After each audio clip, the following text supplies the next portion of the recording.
We begin with the fallout over the controversial arrest of State Representative Park Cannon, who's now facing 2 felonies.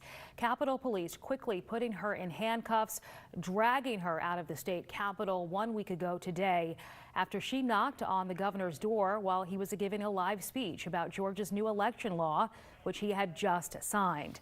Today, still shaken and wearing a brace on her left arm, Representative Cannon stepped in front of the cameras, publicly sharing how she felt like time was moving in slow motion that day. And she had some strong words for Governor Kemp and his decision to sign what she calls the most comprehensive voter suppression bill in the country. Here's Mara Sirianni with more.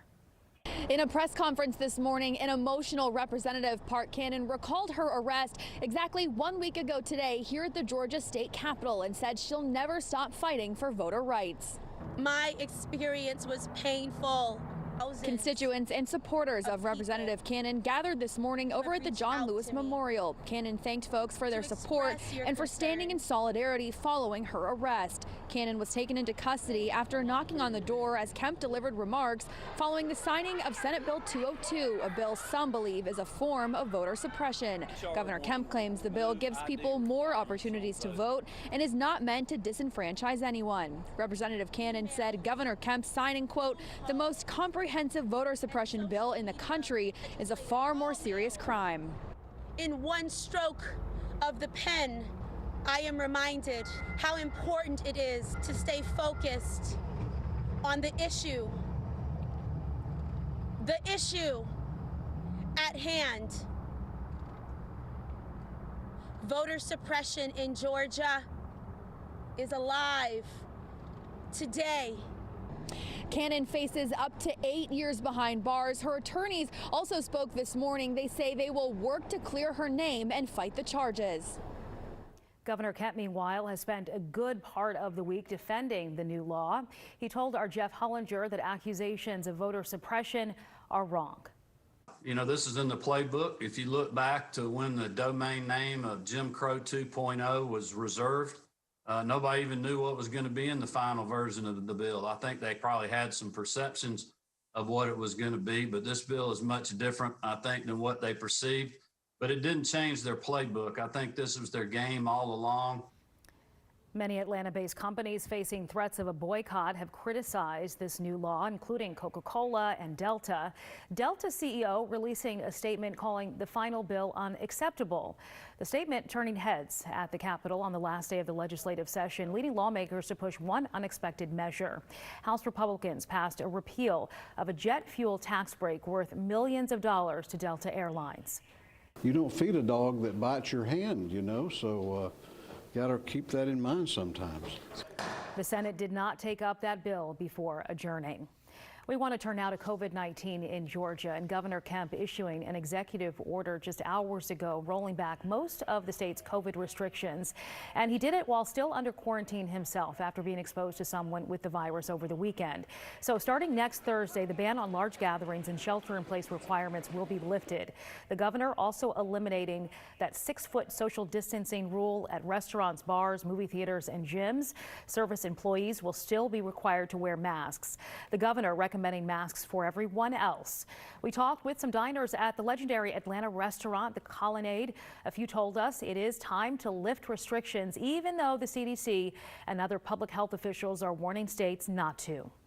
Since everyone's getting their vaccines, that it's about time that we go back to the normal, not the new normal, but the normal. I think it's a good time. I think that people in Georgia are ready to get back to life more normal, and I think it will be good for our economy.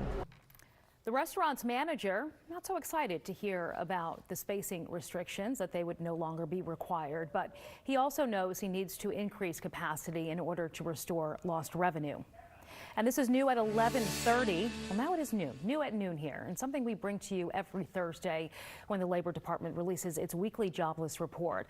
More than a year into this pandemic, and the number of Americans filing for first-time unemployment benefits is still in the hundreds of thousands. Nearly 720,000 people applied last week. That's 61,000 more than the week before. According to Georgia's Department of Labor, more than 36,000 Georgians applied for unemployment last week. And we're seeing a jump here as well of about 12,000 compared to the week prior. Experts say it is a sign that many employers are still cutting jobs despite more businesses reopening. And those who filed for unemployment last year and did not claim the new unemployment tax break on your returns, you will be getting your money back soon. This new tax break announced by the IRS after roughly 45 million people already filed their returns. The good news is you don't need to take any action. The IRS confirming it will issue refunds automatically to eligible taxpayers. If you make less than $150,000 in 2020 and collected unemployment, you qualify for the tax break. The IRS will not tax up to $10,200 in benefits. Refunds will be issued automatically to those taxpayers. The refund process is set to start in May and continue into the summer. Taking a live look now at Hartsfield-Jackson Airport right now, the tarmac, where since early this morning it has been super busy. Airport officials say they're expecting more than 900,000 passengers to travel through the airport, the world's busiest airport, this Easter holiday weekend. And they're reminding passengers that all CDC guidelines will be enforced and masks are required. Don't forget about that, Chesley. Oh, no. So for those of us staying here Easter weekend, how's it looking? It's going to look nice. It's going to look very nice. In fact, it'll look like this. Blue sky out there, and temperatures will finally start to warm up as we head toward Easter weekend. In fact, Easter Day, we got an 11Alive day, especially for those of you who are into early service. Don't want a day like this one where we had temperatures start off in the 30s in a lot of spots. Those winds are whipping up out there, and highs will only be in the low 50s today. It's going to be cold out there, especially standing in the shade. This is Georgia's Rome. You got to get on this side of the block and walk. With your coat on, of course. Of course, hopefully you got your coat. The clouds that we had yesterday fading away. We had that rain yesterday. That cold front has pushed through, and now that colder air is evecting or pushing its way down here to the south. We have a wind advisory in effect until 7 o'clock tonight. The winds anywhere between 15 and 25 miles per hour. Gusts will be as high as 35 miles per hour. So it will make that 53-degree high temperature feel more like the 40s this afternoon. And so it's going to remain cold. Plus, with the trees that we've had, the ground's already saturated. Trees that we have weakened, maybe some loose limbs, those could be flying around as well. So be careful as you're going to be out and about today. Right now, the temperatures are running in the 50s, 40s rather. We got upper 40s even. 50 degrees down in Thomaston. You got 39 degrees up towards Blairsville. Now, when you factor in those winds, it feels much colder. It feels like the 30s right now in Atlanta over toward Duluth. Feels like 39 degrees right now in Covington. So in some spots where those winds are whipping up, it feels much colder. 53 degrees, our afternoon high today will fall back to 50 by 7 o'clock. Again, mostly sunny skies, but with the winds dying down tonight, we're going to see those temperatures fall off into the 30s. In fact, we have freeze warnings in our area. We're going to talk more about that in the full forecast coming up. Sheba, back to you. All right, Chesley, thank you. We want to turn to this now. Family, friends, and classmates mourning the sudden loss of a beloved high schooler. Carroll County deputies say 17-year-old Candace Kryzan was shot and killed Tuesday night in the backyard of a home in Mount Zion. They won't say who fired the gun, only that she knew the person, describing it as a horrible accident. The Mount Zion High School senior was just days away from graduating. 2 online fundraisers to help the family with funeral expenses have raised more than $6,000 so far. The high school sending out a statement this morning saying, quote, "We are deeply saddened about the tragic loss of a Mount Zion high school student. Our thoughts and prayers are with her family and friends." The high school says it will have counselors available for students and staff who need that support.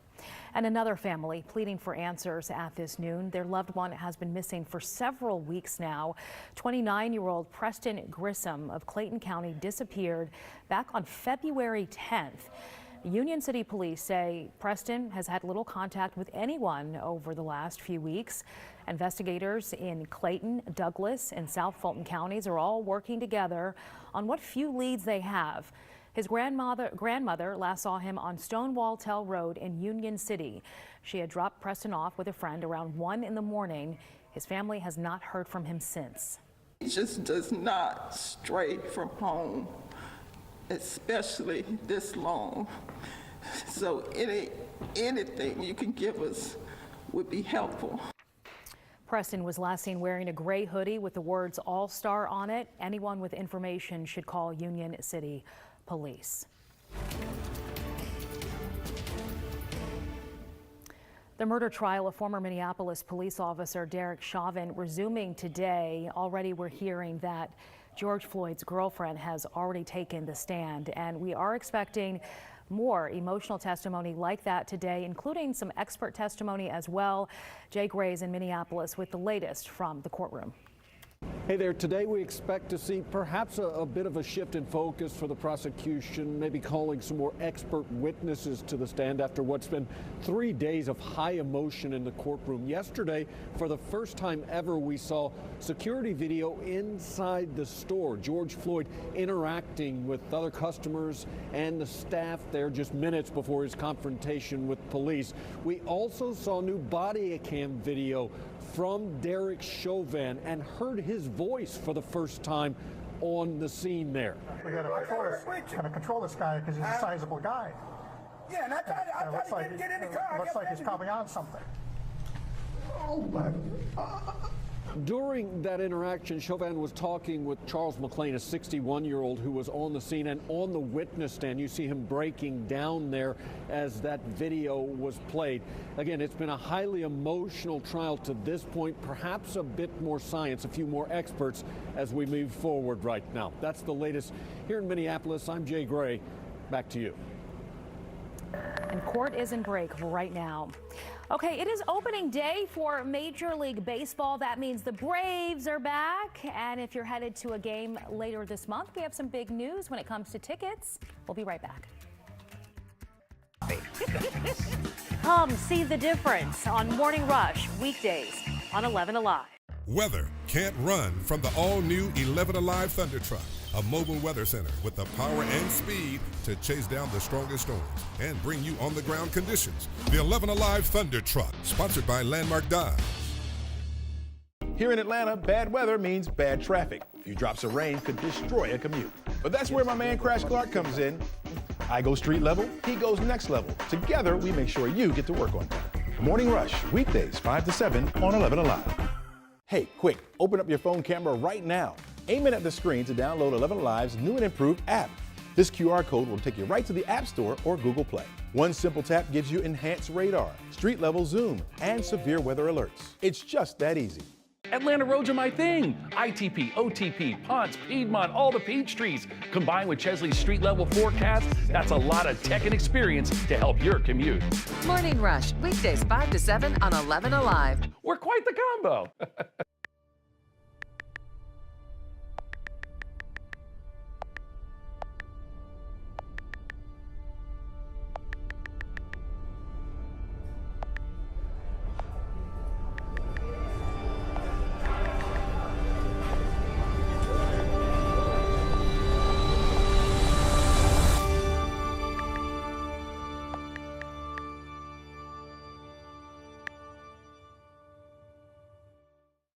Weather changes can make or break your day. That's why the 11Alive Storm Trackers are always watching what's coming next, delivering accessible and accurate forecasts that prepare you, not scare you. For Storm Trackers, only on 11Alive.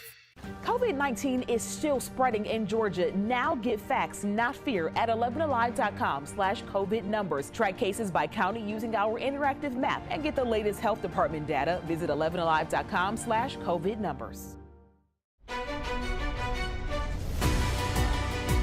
Health experts fear we're just at the start of another surge.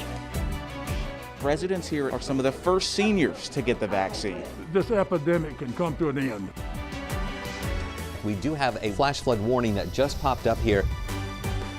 The fallout of this is just beginning. The bigger questions are the longer legal ramifications.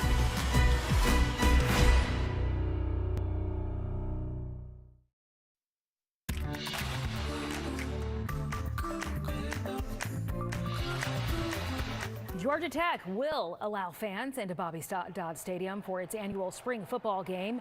It is still limited capacity for the April 23rd game. Only season ticket holders and students allowed, and seating will be in socially distanced pods of 2, 4, and 6 seats. Spring means play ball. Today marks opening day for Major League Baseball. All 30 teams are in action today, spread out across all time zones. But for us here, there's only one team we care about, your Atlanta Braves, who just last season was one win away from returning to the World Series. They take on the Phillies in the city of brotherly love today. Chesley, first pitch at 3:05. And the Braves home opener is set for April 9th. Fans will be allowed. The team says the homestand will allow up to 33% capacity. And we learned just this morning that Truist Park will expand capacity to 50%, starting with the second homestand of the season on April 23rd. I refer to you, Chesley, because you are our Philly man. No doubt These which two? way Yeah. who you'll be cheering for today. Yeah, we care about those Phillies, you know. Just a little. Just a little. Yeah, just little bit. a smidge. Yeah. Going out this afternoon, make sure you grab your coat. You're going to need that. Also, hold on to your hat because those winds are blowing around out there. See how she's laughing there? Because we caught her, right? Grabbing that hat. Temperatures getting up to around 53 degrees for this afternoon. With those winds, it's going to feel a lot cooler than that. So that's why I'm saying a coat for today. And hold on to it because you're going to need that again tomorrow as well. As temperatures on the cool side for the next couple of days. As we head further into the holiday weekend, that's when we'll rebound. Those temperatures start to build back up a little bit. Notice we have clear skies out there, not a cloud in the sky. Looking gorgeous this afternoon, but it's just not there. It's just not there as far as the temperatures go. We started out with temperatures in the 30s in a lot of spots, even some 40s out there. Temperatures will heat up again, 53 degrees, mostly sunny skies. Giving it an 8 out of a possible 11 today on the whizometer. We should be closer to 70 this time of year. It should be around 68, 69 degrees. That's well below our average, so that's why you got an 8, even though the skies look mighty nice. Now, temperatures will fall off again tonight, down into the low 30s in a lot of spots. In fact, expecting temperatures to be at or below the freezing mark tonight, which is why we have a freeze warning that's in effect.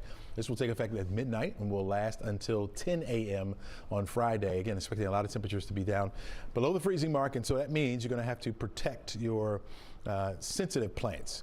If you can bring them inside, that'll be good. If not, then you may want to cover them up a little bit. A brown paper bag usually does a good job with that. Just put it right over your plants, you'll be fine. Also your pets, if your pets stay outside, bring them in tonight as well, or give them some more shelter as temperatures will be down. Pretty cold for this time of year. You're looking at high pressure as it continues to build in. We're sitting fine, and it will be over the next couple of days. We're looking pretty. In fact, here's our forecast track model. I'm just going to leave it nice and wide because you're not going to see much taking place over us. We'll have the sunny skies and the clear nights as well.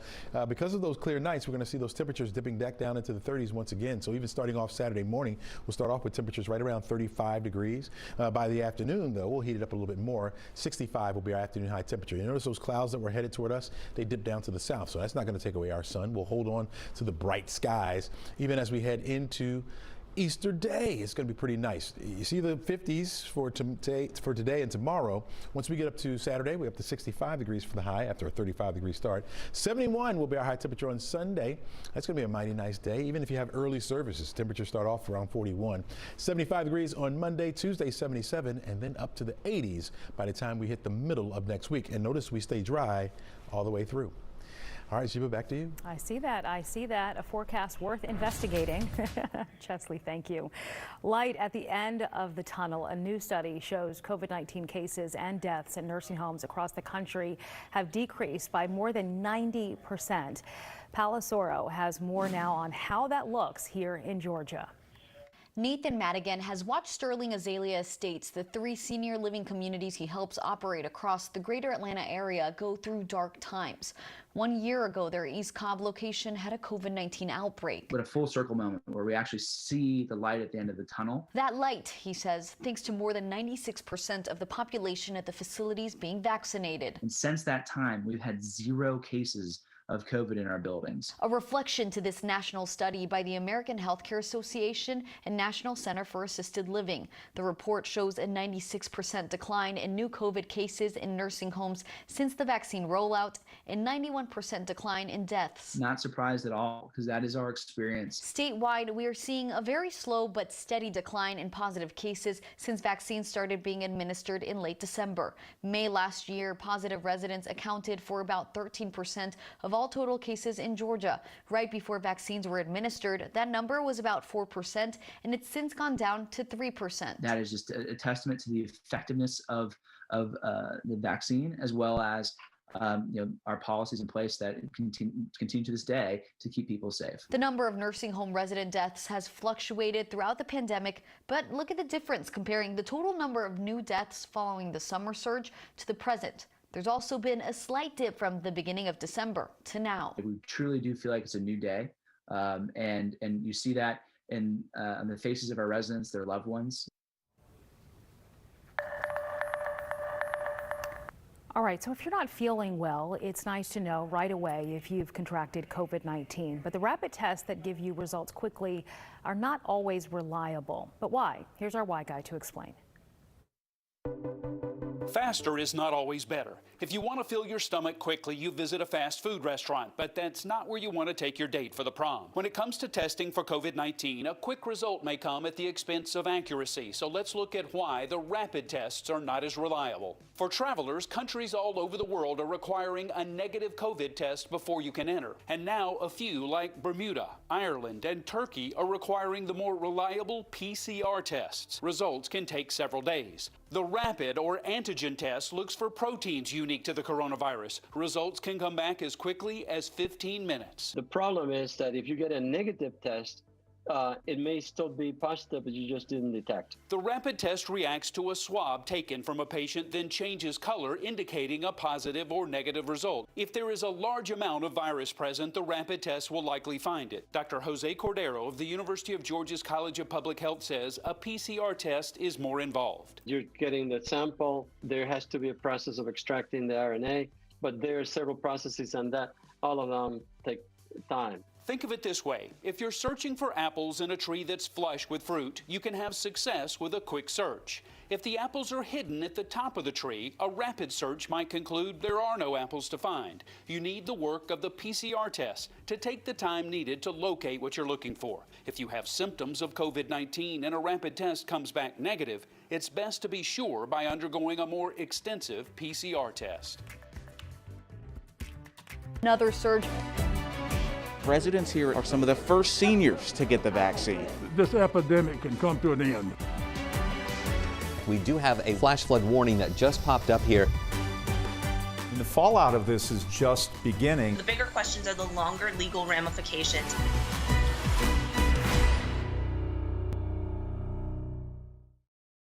Morning news should be both informative and fun. Gone are the days where we're speaking at you. On Morning Rush, we're speaking with you. So connect with us. Talk to us.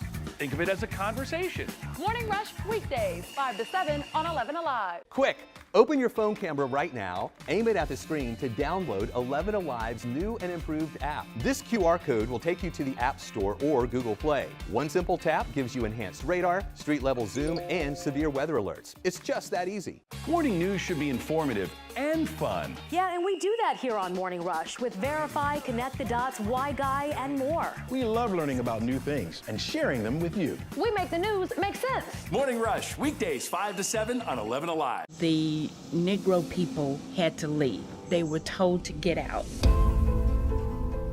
White only, no black! 1912, all but one issue has been erased.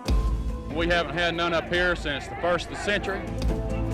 What's the importance of making sure this history isn't erased? So it is day 8 in a 121-day journey for the Olympic torch relay. The torch is moving through the city of Nagano, Japan, over the next 24 hours, and it's all leading to the opening ceremony on July 23rd in Tokyo. Atlanta native Christian Taylor is aiming to bring home the gold this summer and hoping to make history with a 3rd consecutive gold in the triple jump. 11Alive's Cheryl Preheim spoke with him about how his journey getting to the Olympics and how it looked a bit different this year. Olympic gold medalist Christian Taylor joining us now. It is so good to see you again, Christian. How you doing? Thanks, Cheryl. Happy to speak with you and to spend this time, but I'm doing great. All prep is going wonderfully towards, hopeful Olympic Games this summer. It's so interesting. So many people had to figure out the whole work from home thing, but it's a whole nother work from home challenge for you all. Absolutely. But this was unlike anything that happened before, at least in our career. And, so just being able to adapt and stay optimistic through all of it was key. But, in the end, the thing that got us through it was the thinking that all our competitors, and everyone was in the same boat. Christian, how much are you personally looking forward to Tokyo? Do you feel like it's something that's going to mean even more because you've waited for it this extra year? Absolutely. It's almost like the impossible games, right? And I love Japan through and through, and Tokyo is just such a unique city. Just capitalizing on that moment. And if the message can come back home that, perseverance, right? And sometimes this is how life is, right? The rug will be pulled from under you. There will be an unemployment moment. There will be a scare, but it's how you bounce back. And this is really where my heart and my eyes are set. And we're looking forward to it. I feel like we'll blink and it'll be there, even though it's felt like the longest lead up, and then suddenly, the calendar's going to tick by pretty quickly. I'm very excited for this, but I think the build-up is like no other. Never had to wait 5 years for the Olympic Games, and so I think everyone is going to be hitting the ground running, and it's going to be a show like no other. Some important words there. How you bounce back. We'll be following Christian's journey and so many other athletes as the games near, and we'll be telling their stories from Tokyo this July. Well, one of our favorite duos are getting back together tonight. Woo! Why Stabler and Benson are getting to fight crime together again. Really excited about this one. We'll be back with a sneak peek. The fallout of this is just beginning. The bigger questions are the longer legal ramifications.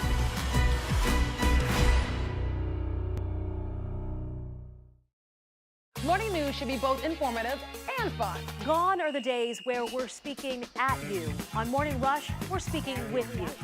So connect with us. Talk to us. Think of it as a conversation. Morning Rush, weekdays, 5 to 7 on 11Alive. Quick, open your phone camera right now, aim it at the screen to download 11Alive's new and improved app. This QR code will take you to the App Store or Google Play. One simple tap gives you enhanced radar, street-level zoom, and severe weather alerts. It's just that easy. Morning news should be informative and fun. Yeah, and we do that here on Morning Rush with Verify, Connect the Dots, Why Guy, and more. We love learning about new things and sharing them with you. We make the news make sense. Morning Rush, weekdays 5 to 7 on 11Alive. The Negro people had to leave. They were told to get out. White only, no black! 1912, all but one issue has been erased. We haven't had none up here since the 1st of the century. What's the importance of making sure this history isn't erased? So that it doesn't happen again.